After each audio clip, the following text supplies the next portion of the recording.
உன்னோட கான்டாக்ட் லிஸ்ட ஒரு முறை எடுத்து பாரு. அதுல பாதி பேர் உன்னை ஒரு கோமாளியா பார்த்துட்டு இருக்காங்க.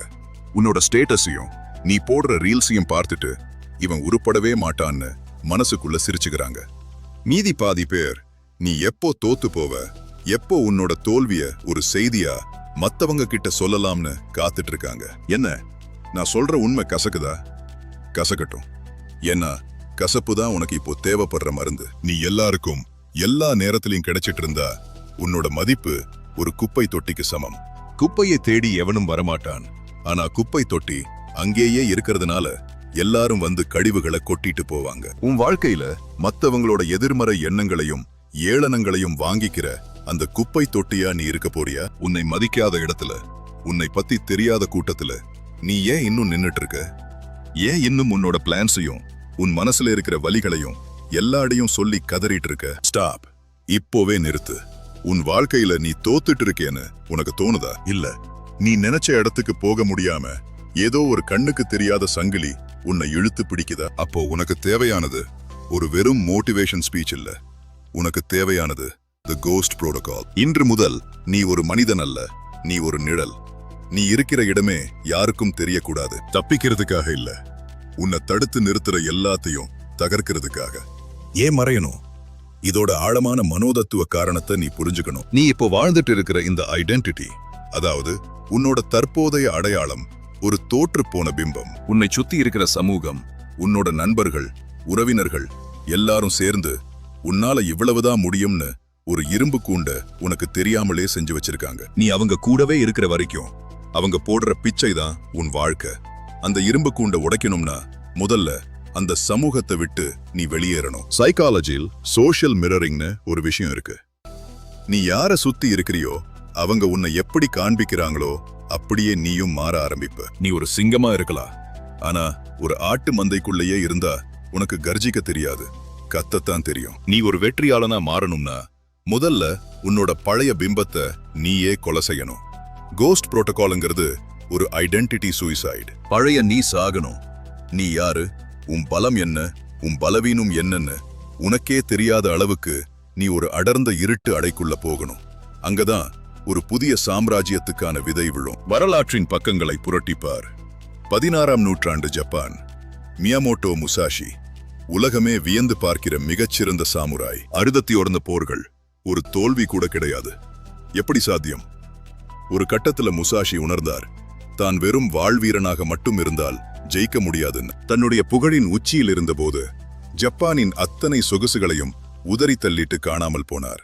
பல ஆண்டுகள் அவர் எங்கே இருக்கிறார் என்றே யாருக்கும் தெரியாது. அவர் மலைக்குகைகளில் மிக கடுமையான குளிரில் ஒரு துறவியைப் போல தனிமையில் இருந்தார்.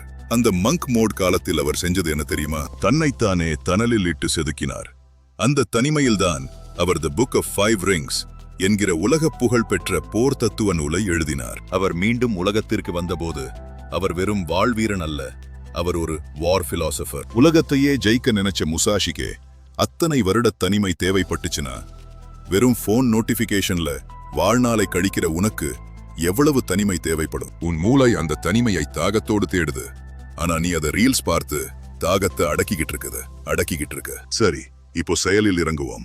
கோஸ்ட் புரோட்டோகாலின் முதல் விதி, டிஜிட்டல் எக்ஸிகியூஷன். இன்றிலிருந்து உன்னோட சோஷியல் மீடியாவில் நீ ஒரு பிணம்.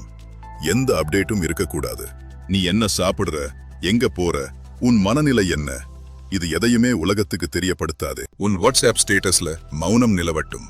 நீ உயிரோடு இருக்கிறாயா இல்லையா என்ற சந்தேகம் உன் எதிரிகளுக்கு வரணும். உன்னை பிடிக்காதவன் இவன் எங்க போனா, என்ன பண்றான்னு யோசிச்சு பயப்படணும். ஏன் தெரியுமா? நீ எப்போ ஒரு போட்டோவையோ அல்லது ஒரு கருத்தையோ போஸ்ட் பண்றியோ அப்போ உன் மூளை டோபமீன் என்கிற ஹார்மோனை சுரந்து நீ ஏதோ சாதிச்சிட்டதா ஒரு போலி திருப்தியை கொடுக்கும்.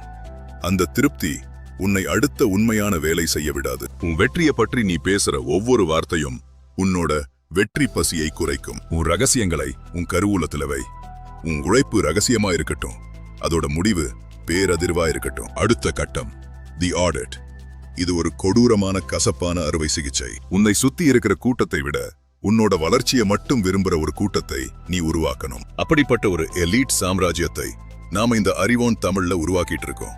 நீயும் ஒரு கோஸ்ட் வாரியரா மாற தயார்னா ஜஸ்ட் சப்ஸ்கிரைப். உன்னை சுத்தி இருக்கிறவங்கள ஒரு பேப்பர்ல லிஸ்ட் எடு.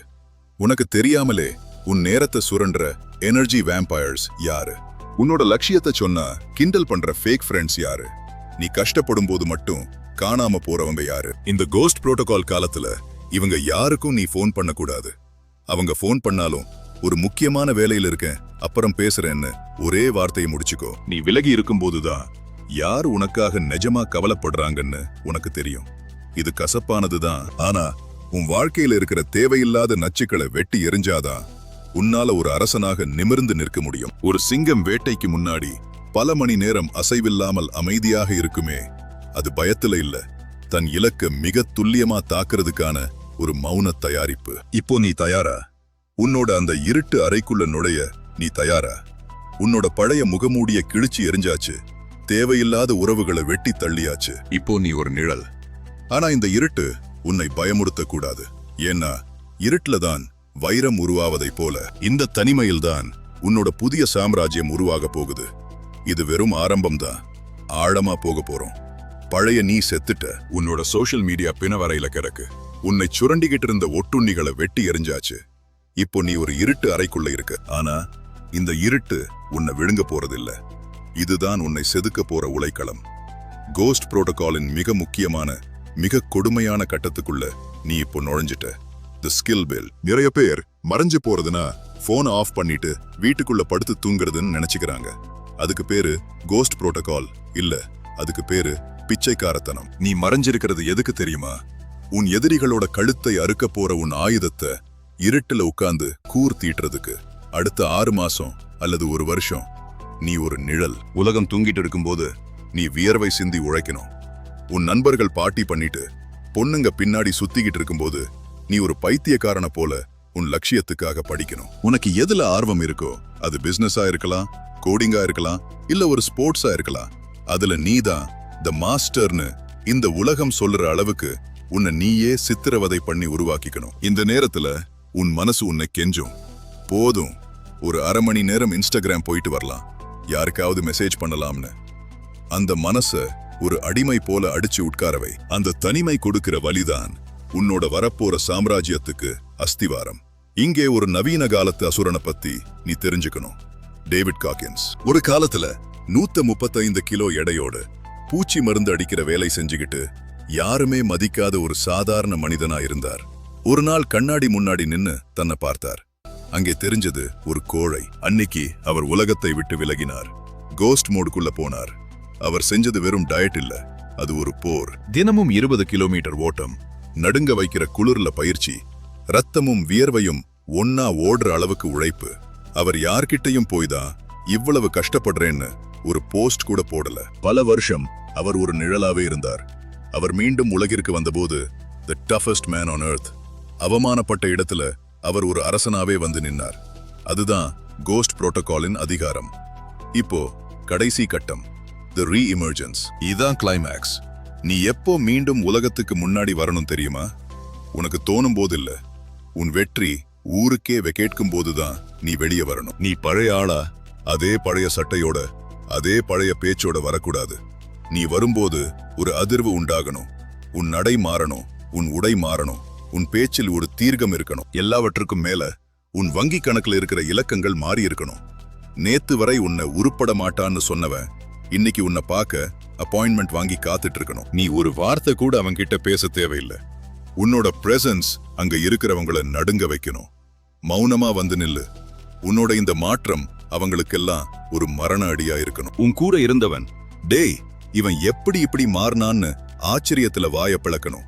அவங்களுக்கு தெரியாது நீ இருட்டுல சிந்தின ரத்தம், நீ தனிமையில அழுத கண்ணீர், நீ தூக்கத்தை அடக்கிட்டு செஞ்ச அந்த தவம். அது எதையுமே அவங்களுக்கு சொல்லாதே. உன்னோட இந்த புது ஐடென்டிட்டி அவங்களுக்கு ஒரு புரியாத புதிராவே இருக்கட்டும். அதுதான் ஒரு எம்பையரை உருவாக்குற விதம். இந்த உலகத்துல 2 வகை மனிதர்கள் தான் இருக்காங்க. ஒருத்தன் தனக்கு வர்ற எல்லா அவமானத்தையும் சிரிச்சுக்கிட்டே ஏத்துட்டு காலமெல்லாம் அடுத்தவனுக்கு குடப்பிடிச்சிட்டு போற அடிமை. இன்னொருத்தன் அந்த அவமானத்தையே அணுகுண்டா மாத்தி கோஸ்ட் மோட்ல போய் ஒரு சாம்ராஜ்யத்தையே கட்டி எழுப்பி அதை அந்த உலகத்துக்கே பரிசளிக்கிற வீரன். நீ யாருன்னு இப்போ முடிவெடு.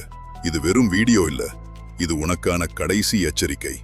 இந்த நொடியே உன் போனை வை, நோட்டிபிகேஷன்ஸ் ஆஃப் பண்ணு, கதவை சாத்து, உன் கோஸ்ட் புரோட்டோகாலை ஆரம்பி. உன்னால் இதை செய்ய முடியும்னா கீழே கோஸ்ட் மோட் ஆன்னு கமெண்ட் பண்ணு. ஞாபகம் வச்சுக்கோ, நீ மறைஞ்சு போறது பயத்துல இல்ல, இந்த உலகத்தையே உன் காலுக்கு கீழே கொண்டு வரதுக்கான ஒரு மகா யாகம்.